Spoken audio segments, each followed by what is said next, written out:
নমস্কার বন্ধুরা, আমি এসে গেছি। আমি রানীবালা পাল। আমি আমার স্বরচিত কবিতা নিয়ে এসেছি। আজকের যে কবিতাটা আবৃত্তি করে শোনাবো সেটা হচ্ছে বর্ষা। বর্ষা আমি আবৃত্তি করে শোনাচ্ছি। যদি ভুল ত্রুটি থাকে আমায় ক্ষমা করে দেবে। নমস্কার। বর্ষা বর্ষায় থাকে শুধুই মেঘেদের ঘন ঘটা, আর থাকে বৃষ্টিরই বড় বড় ছিটা ফোঁটা।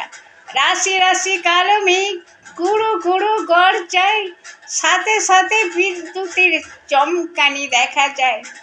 রাস্তায় যায় না চলা, থাকে কত কত কাদা, পিছলিয়ে পড়ে গেলে হয় শুধু গায়ে মাখা। গর্ত সব ভরে গিয়ে ব্যাঙেদের বাসা হয়, নদী নালা খাল বিল জলে জলে জলময়। বৃষ্টিতেই গাছগুলো সবুজেই ভরে ওঠে, মাতোয়ারা নদীগুলি খড়তর বেগে ছুটে।